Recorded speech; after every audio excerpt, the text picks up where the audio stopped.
하나님의 은혜와 축복이 오늘 예배하는 모든 종들에게 함께 하시기를 주님의 이름으로 축원합니다. 고지혈 진단을 받은 한 직장인이 있습니다. 그분이 인터넷에 글을 올리셨더라고요. 부모님이 고혈압이 있고 또 콜레스테롤이 높으셔서 이제 고생을 많이 하시다 돌아가셔가지고 본인에게도 그런 진단이 내려오니까 이분이 이제 걱정이 돼서 병원에 가서 치료를 받습니다. 근데 의사가 콜레스테롤이 올라가면 안 되니까 조심하라고 약도 많이 주고 또 암들 재줍니다. 너무 올라갔다만 약도 필요하고. 그래서 10년, 20년을 계속해서 날마다 그 약을 먹고 살았어요. 근데 얼마 전에 책이 하나 나왔는데 그걸 보고 이분이 깜짝 놀래가지고 이거 그동안 자기가 생각했던 방법이 틀렸나? 그리고 고민이 돼서 글을 올리셨더라고요. 덴마크의 아주 유명한 그 의학자신데 우페 라븐스코프라는 분이 최근에 책을 한 권을 냈어요. 그 한국에도 유명해져서 그 책이 번역이 되어졌는데 책 이름이 콜레스테롤은 살인자가 아니다. 그런 제목이 아주 섬뜩합니다.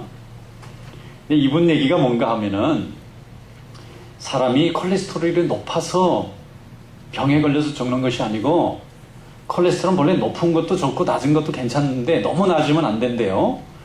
그런데 그 콜레스테롤이 높은 걸 막으려고 약을 너무 오래 먹다 보니까 약에 대한 반응이 너무 강해지다 보서 나중에 심장에 질환이 오게 돼서 그게 사망의 원인이 되는 거가 많다.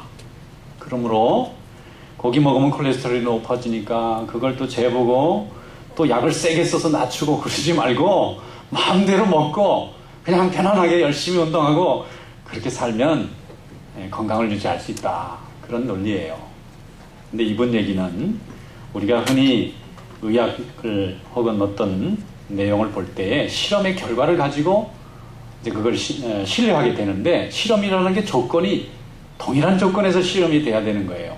근데 실험의 조건이 좀 기울었거나 아픈 사람들을 대상으로 했거나 또 건강한 사람들을 대상으로 했거나 이렇게 좀 한쪽으로 기울이게 되면은 결과에 대한 이론이나 신빙성이 상당히 떨어질 수 있다는 것입니다. 그래서 이분이 퀘스천을 하는 거예요. 그럼 여태 그 어마어마한 많은 사람들이 날마다 그 약을 먹고 사는데 이게 어떻게 된 거냐? 그랬더니 그건 제약회사가 좀 돈 좀 벌으려고 의사들하고 이렇게 서로 넥션이 돼가지고 그걸 포기를 못 한다는 거예요. 그래서 이분이 그냥 고민이 돼서 글을 올리셨더라고요. 이거 먹어야 되는 겁니까? 말아야 되는 겁니까? 먹으면 좋은 줄 알고 먹었더니 그거 먹으면 도리어 병을 더 많이 키우는 일이 된다 하고 또 안 먹으려니까 몇십 년간 먹었던 걸 끊으려니까 금방 죽을 것 같고 말이요. 여러분 이게 무엇일까요? 어떤 방법이 나에게 도움이 되느냐에 대한 고민이겠죠. 근데 저도 잘 모르겠어요. 먹는 게 좋은지 안 먹는 게 좋은지. 특히 매일 복용하시는 분은 참 고민스러울 것 같아요. 그런 책이 안 나왔으면 죽을 때까지 모르고 계속 열심히 먹었을 건데 그런 책이 나와서 이거 안 먹을 수도 없고 먹을 수도 없고. 얼마 전에는 조선일보를 봤더니 평생 수도국의 고위공직자를 하신 분이 또 책을 하나 냈는데 정수기 물보다 수돗물이 안전하다. 그렇게 또 있더라고요. 그래서 이건 고민이 돼가지고 또 막 열심히 들여다봤어요. 정수기 물 안 먹는 분이 어디 있어요? 집집마다 정수기 필터를 바꾸면서 얼마나 많은 돈을 투자하면서 바꿔요. 그랬더니 이분 얘기가 정수기 회사가 벌어들이는 돈이 수조 원이래요, 한 해. 그걸 포기 못하기 때문에 그걸 먹는 거래요. 그럼 수돗물에서 냄새 나는 건 어떻게 된 겁니까? 그거는 수돗물이 건강한 물이랍니다, 그게. 근데 이게 이제 세균이 번식할까봐 약을 좀 쳤다 보니까 약 냄새가 좀 난다는 거지, 물은 그냥 물이 아니고 그 안에 많은 영양분이 있어요. 근데 정수기는 그 영양분까지 다 빼버리는 거예요. 실험실 물 같이. 그런데 물에는 미네랄도 필요하고 여러 가지 철분도 필요하고 그런 게 다 몸에 들어와서 다 좋은 건데 너무 다 걸르다 보니까 정말 먹어야 될 영양분을 못 먹는 경우가 있으므로 수돗물 마음대로 먹어도 된다. 근데 수돗물 마음대로 먹어라 그러면 또 정수기 회사나 생수 회사들이 다 망하니까 할 수 없이 이것도 먹어도 저것도 다 먹어야 된다. 그러니까 요즘에는 또 정보가 많으니까 되려 더 고민이 돼. 이 수돗물을 먹어야 더 좋은 건지 수돗물을 안 먹는 게 더 좋은 건지. 여러분 어느 길을 선택하면 좋겠습니까? 제 생각에는 선택은 자기 마음입니다. 자기가 다 무슨 선택이든지 자기 옳은 대로 선택하면 되는데 그 결과만 책임지면 돼요. 그 결과대로 책임을 져야 됩니다.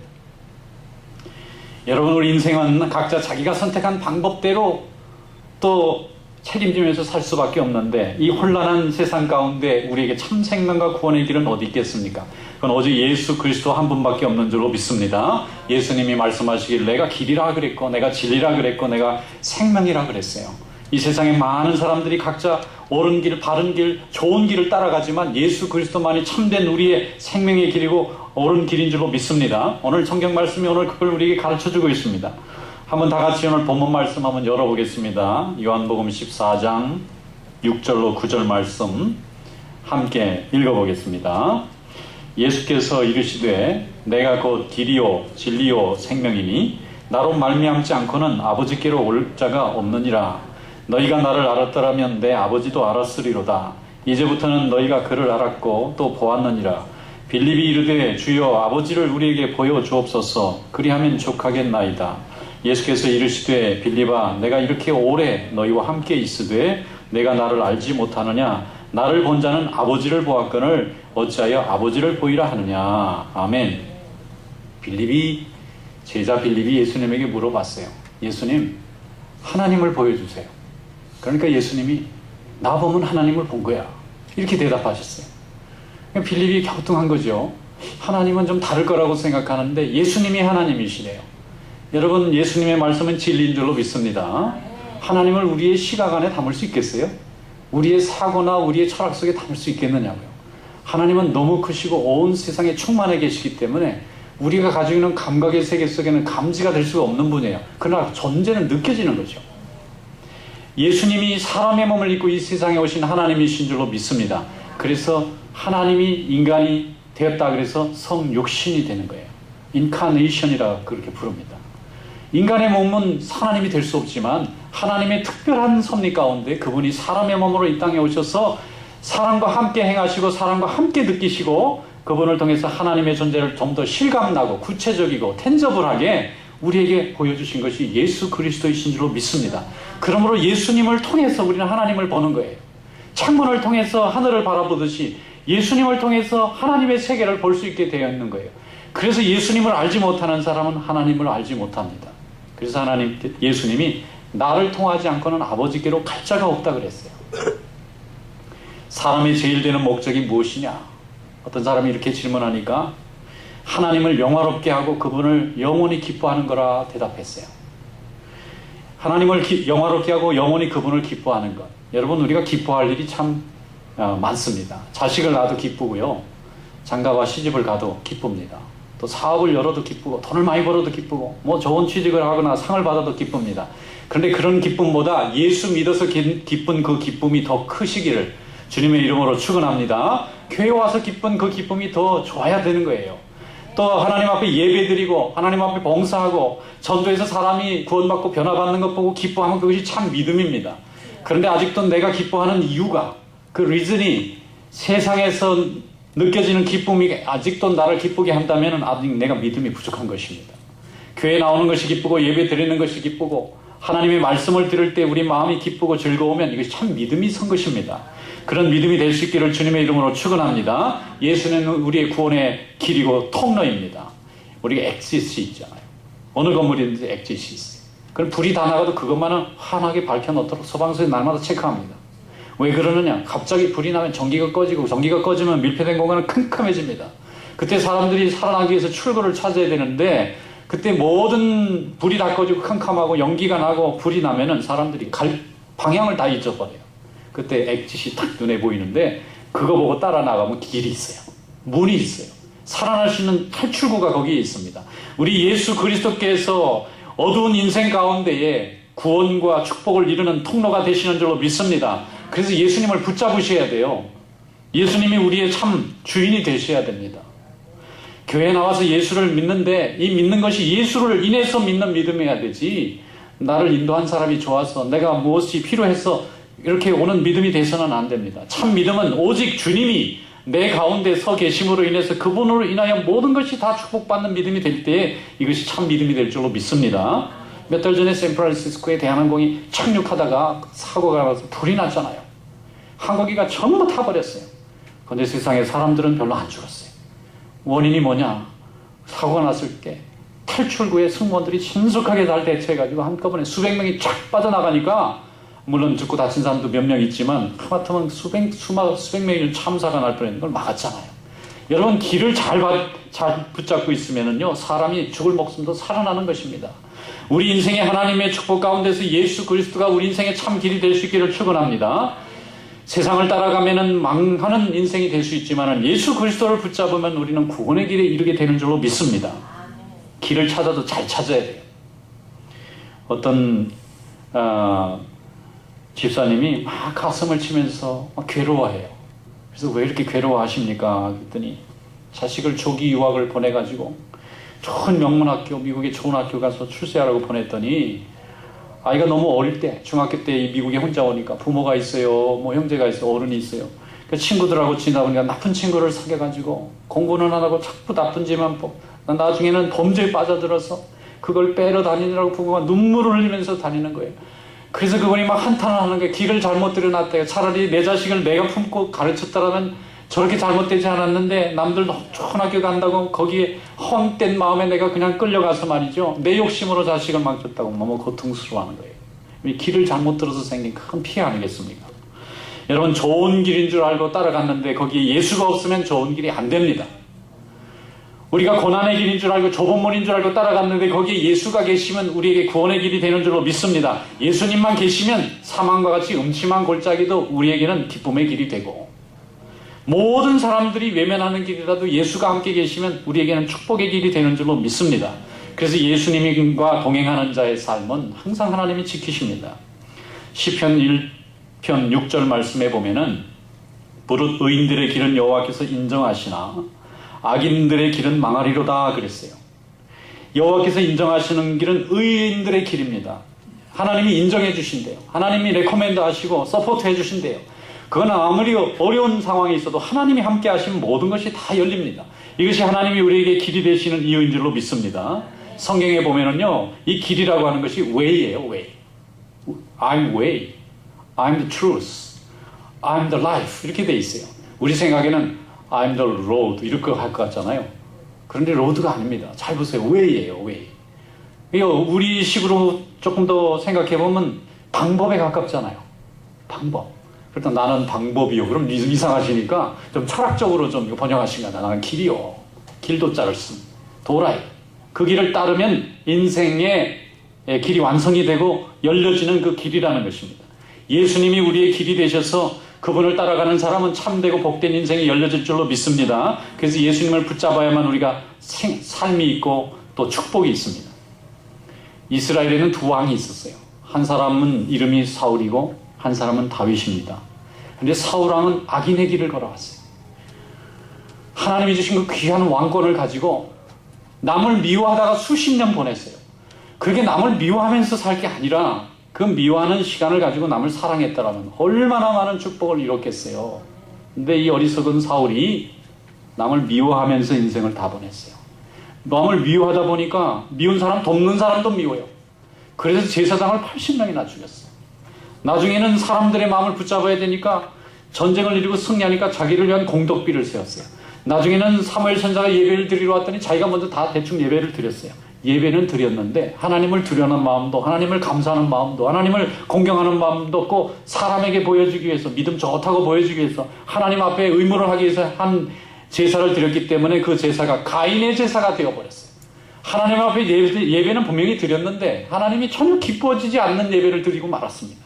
그래서 망하고 말았어요. 근데 다윗은 반대 길을 걸었습니다. 다윗은 의인의 길을 걸어갔어요. 열심히 자기를 하다가 잘못하면 하나님 앞에 와서 먼저 회개했어요. 하나님의 마음을 붙잡으려고 먼저 나섰어요. 하나님이 싫어하시는 일이면 백성이 다 좋아해도 포기했습니다. 그래서 다윗은요, 법궤를 자기 집에 가져오는 걸 좋아했고 제사장들을 세워서 차장대를 만드는 걸 좋아했고 날마다 시편을 적어서 하나님을 기쁘시게 했고 또 온 백성이 하나님 앞에 예배를 드리도록 그렇게 나라를 만들었고, 그러니까 하나님이 기쁘실 수밖에 없잖아요. 그 하는 일이 모두 다 하나님의 마음을 얻으려고 하는 마음이니까 하나님이 사울 대신 다윗을 축복하셔서 이스라엘이 다윗의 나라가 된 줄로 믿습니다. 여러분, 이런 축복이 여러분들에게도 함께 하시기를 축원합니다. 사람은요, 그 원하는 바를 다 채워주지를 않아요. 선지자의 말씀처럼 터진 웅덩이 같아요. 우리의 요구와 욕망이라는 것은 갖다 줘서 만족이 없습니다. 채워주면 더 많은 걸 달라 그래요. 자녀들도 마찬가지고 내 이웃도 마찬가지고 형제도 그렇고 다 마찬가지잖아요. 채워주면 더 달라 그래요. 다 끝이 없어요. 엉덩이가 내 밑이 터졌어요. 그 물을 부어도 계속 부어야 되잖아요. 이런 터진 웅덩이 같은 인생을 의지하지 말고 우리에게 참 생수로 쏟아져 나오는 예수 그리스도가 여러분의 인생의 주인이 될 수 있기를 주님의 이름으로 축원합니다. 주님은 한 번만 가도 다 만족이 됩니다. 그러나 인생을 통해서는 우리가 만족이 없어요. 그래서 시편 37편 3절에 보면은 여호와를 의뢰하고 선을 행하라. 땅에 머무는 동안에 그의 성실을 먹을거리로 삼을지어다 그랬습니다. 먹을거리가 하나님의 성실하심이에요. 하나님의 신실하심을 우리 양식으로 삼아야 됩니다. 하나님을 믿는 신앙이 우리 양식이 되고 우리 음료가 돼야 우리에게 살 길이 있습니다. 예수님께서도 우리 인생을 말씀하실 때에 우리 인생이 꼭 먹어야 할 생명의 떡이 예수님 자신이라고 설명했어요. 성경에 보면은 생명의 떡이 bread of life잖아요. 이걸 생명의 왜 떡이라고 그랬는지 모르겠어요. 브레드는 분명히 빵인데 그래서 예수님은 내가 생명의 빵이요. 그럼 좀 어감이 안 좋으니까 아마 한국 분들한테는 내가 생명의 떡이요. 그렇게 말씀하신 것 같아요. 어쨌든 이 먹을 양식을 그렇게 설명하신 거거든요. 예수님이 우리에게 생명의 떡이 되시는 줄로 믿습니다. 그분이 우리의 영혼의 양식이 되세요. 그분을 날마다 섬기고 날마다 느끼고 날마다 우리 가운데 채우지 않으면 우리는 이 세상에서 우리의 인생을 지키기조차도 어려운 존재가 되는 것입니다. 요한복음 6장 53절 55절 말씀에 예수께서 이르시되 내가 진실로 진실로 너희에게 이르노니 인자의 살을 먹지 아니하고 인자의 피를 마시지 아니하면 너희 속에 생명이 없느니라. 내 살을 먹고 내 피를 마시는 자는 영생을 가졌고 마지막 날에 내가 그를 다시 살리리니 내 살은 참된 양식이요 내 피는 참된 음료로다 그랬어요. 이 믿음 없는 사람이 얘기 들으면 살 뜯어먹고 피를 마시라는 말같이 오해가 될 것 같아요. 근데 여러분 먹는 것도 방법이 있지요. 성경에서 먹는 것은 믿는 것을 말해요. To eat is to believe입니다. 성경은 그렇게 말해요. 육신은 음식을 먹을 때에 입으로 먹지만은 영혼은 음식을 먹을 때 귀로 듣고 마음으로 먹습니다. 이것이 말씀이에요. 육신은 음식으로 우리의 육신의 힘을 만들어가지만 우리의 영혼은 하나님의 말씀으로 우리의 힘을 만들어가는 줄로 믿습니다. 화분의 꽃도 물을 먹어야 시들지 않듯이 우리의 심령도 날마다 하나님의 말씀이 없으면 시듭니다.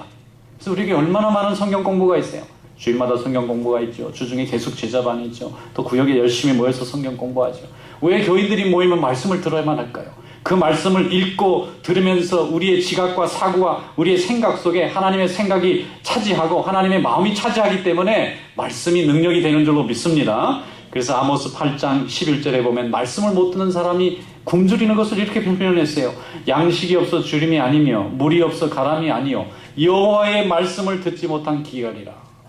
여러분 나중에 말씀 듣고 싶어도 가르쳐주는 사람 읽어주는 사람 없으면요 우리 심령이 죽는 겁니다. 육신은 멀쩡한데 속은 죽어가는 거예요. 영혼이 시들어가는 것입니다. 하나님의 말씀이 우리에게 주어졌을 때 열심으로 받아들이고 열심으로 또 읽고 충만한 믿음의 삶을 살아가시기를 주님의 이름으로 축원합니다. 하나님의 말씀이 있어야만 우리가 소생할 수 있습니다. 어떤 명문대학을 나오신 그 코롱에 입사한 직원이 한 분 계시더라고요. 근데 그분이 간증을 하셨는데 그걸 이렇게 제가 TV로 보고는 굉장히 은혜를 받았어요. 이분이 좋은 학교 나오고 좋은 명문 대기업에 이렇게 잘 다녔던 분인데 20년이 넘도록 이 무당에 사로잡혀서 살았어요. 무속인으로 살았어요. 한국 분들은 참 그런 거 굉장히 좋아하잖아요. 이 점 보는 거. 근데 이분 얘기가 그렇게 점을 많이 보러 다녔대요. 자기 집에는 대대로 아무튼 점 열심히 보는 집이에요. 무당 굿도 막 큰 굿으로 몇 천만 원짜리도 하고 막 그런 집. 부모가 그러니까 그냥 배워가지고 나중에는 무당한테 가면 자기한테 무당대라고 자꾸 그러더래요. 무당 기질이 있다고. 이 내린 굿을 받으면 잘할 것 같다고 그러는데 무서워서 막 도망 다니는데도 무당이 하라는 대로 자유가 없는 거예요. 어디를 가려도 날짜를 받아야 되고 뭘 하려도 다 그걸 알아보고 하기 전에는 자기 의지대로 판단할 수 있는 게 아무것도 없는 거예요. 그래서 산에 그 높은 명산에 가서 밤마다 기도를 많이 해야 된다고 이 무당이 얘기하니까 이분이 안 들으면 벌 받을 것 같아서 어떻게 산을 가나 그랬더니 매일 출근하는 사람이 어떻게 산을 가요? 그래서 이렇게 고민해 봤더니 산악회가 있더래. 산악회가 회사에 산악회도 있고 대학에도 산악회가 있고 산악회에 가입하는 거예요. 산악회에 가입을 해서 전국에 있는 명산은 다 다니잖아요. 그러면 다 산에 올라가서 야호 하고 이제 정상 다 도착하고 나서 이렇게 이제 밤에 다 자잖아요. 그럼 밤에 잘 때 혼자 일어나서 산 꼭대기에 가가지고 아무도 없을 때 밤에 그 산 신에게 기도하는, 그렇게 기도해야만 자기가 안 불안하니까. 그걸 말이죠. 10년, 20년을 가족들을 속이고 아내도 속이고 자식도 속이고 그렇게 기도를 하면서 돌아다닌 거예요. 산악회 회원이라고 하면서. 근데 나중에 누나가 병에 걸려서 예수를 믿었는데 그 누나를 라이드하고 이렇게 교회에 왔다 갔다 하다가 말씀 듣고 이분이 변화받았어요. 그리고 예수를 믿고 세례를 받으라고 하는데 세례 받기가 얼마나 무서운지, 받았다가 자기만 죽는 게 아니라 자기 가족이 다 죽을 것 같아요. 막 신이 놓여와가지고 다 죽일 것 같아요. 이래가지고 못하다가 나중에 용기를 내서 결국 이제 세례를 받았어요. 세례를 받았고 나서 열심히 성경 공부도 하고 믿음 생활도 하는데 그때부터 이분이 얼마나 자유로운지 모르는 거예요. 무슨 일을 해도 자유가 있어요. 뭐 어디 갈 필요도 없어요. 항상 하나님 앞에 기도하면 하나님이 다 지켜주시고, 그분 얘기가 예수의 영이 최고로 세야 돼요. 예수의 이름으로만 갖고 가면 다 이길 수 있는 거예요. 그래서 이분이 왜 이렇게 간증을 하느냐 그러면, 보통 무속을 좋아하거나 점보고 뭐 무당하고 이런 사람들은 무식하고 못 배우고 뭐 그런 이성이 좀 부족한 사람들이 그럴 걸 믿을 거다라는 사람들의 통념을 좀 깨트리려고, 자기같이 좋은 명문대학 나오고 좋은 대학에 다닌 사람도 이렇게 잘못된 영에 사로잡히면 얼마나 고통스럽게 사는지를 좀 설명해 주려고 자기가 간증을 한다는 거예요. 그래서 그걸 듣고는 사람들이 은혜를 엄청나게 받고는 나중에 간증 끝나고 돌아와서 권사님 집사님들이 점 봤다는데 얼마나 용하냐고 물어보는 사람부터 시작해서 다 잊어버리라고. 난 다 잊어버렸다. 그분 얘기가 그거예요. 예수를 믿으면은 심령의 자유가 온다는 거예요. 오직 예수님의 은혜 가운데 살기만 하면은 이 세상에 어떤 마음의 억압이나 두려움도 다 떨쳐버릴 수 있다는 거예요. 그래서 얼마나 많은 사람들이 그분 얘기 듣고 은혜 받고 주님께 돌아오는지 모릅니다. 지금은 저기 태평양, 남태평양의 섬에 지금 선교사로 가셔가지고 안수도 받고 선교회 활동을 하면서 얼마나 열심히 사역을 하시는지 모르겠어요. 여러분, 하나님이 여러분들에게 주신 이 복된 자유와 축복을 허비하고 또 버리지 않기를 축원합니다. 하나님은 여러분을 축복해 주시기 위해서 오늘 이 자리에 부르신 줄로 믿습니다. 예수의 보혈의 능력이 여러분과 함께 하세요. 그분을 붙잡고 있으면 세상의 그 모든 것을 얻은 것보다 최고의 것을 여러분이 얻으신 줄로 믿습니다. 이 자유 안에 거하시는 성도 되시기를 축원합니다. 찬송가 630장에 보면은 진리와 생명 되신 주, 이 몸을 바치옵니다. 믿음과 소망 사랑에 한마음 되게 하소서, 그렇게 돼 있어요. 이 반주자 한번 쳐주시겠어요? 630장. 예수님은 우리의 진리와 생명이 돼요. 우리가 이 몸을 바쳐서 헌신할 만한 가치가 있습니다. 그래서 그분 안에서 믿음과 소망, 사랑이 하나가 되면 하나님의 축복 가운데서 주님께 영광 돌리는 복된 삶으로 변화받을 줄로 믿습니다. 불러봅시다. 진리와 생명 되신 주, 이 몸을 바칩니다. 이 몸을 바치옵니다. 믿음과 소망, 믿음과 소망 사랑에 한마음 되게 하소서. 아멘. 할렐루야. 진리와 생명 되신 주님은 오늘도 우리의 마음을 다 차지하시기를 원하세요.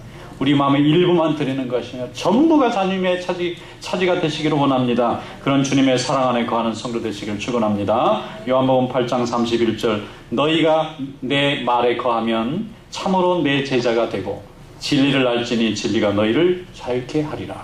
하나님의 은혜 가운데 참 심령의 자유와 복된 삶을 누리시는 귀한 성도들 되시기를 주님의 이름으로 축원합니다. 기도하겠습니다. 감사하시고 은혜가 많으신 하나님 아버지, 주신 말씀을 감사드립니다. 주님이 우리를 위해서 얼마나 큰 축복과 은혜를 주셨건만 우리가 그것을 깨닫지 못하고 오히려 세상을 사랑하며 짝사랑했던 저희들 불쌍히 여겨 주시옵시고, 오늘 주님의 말씀 가운데서 주님의 축복을 새롭게 깨달았사오니 주여 더욱 열심히 주님의 마음을 붙잡고 주님의 은혜 가운데서 축복의 삶, 행복의 삶을 열어가는 귀한 종들 되게 하여 주시옵소서. 예수님의 이름으로 감사하며 기도하옵나이다. 아멘.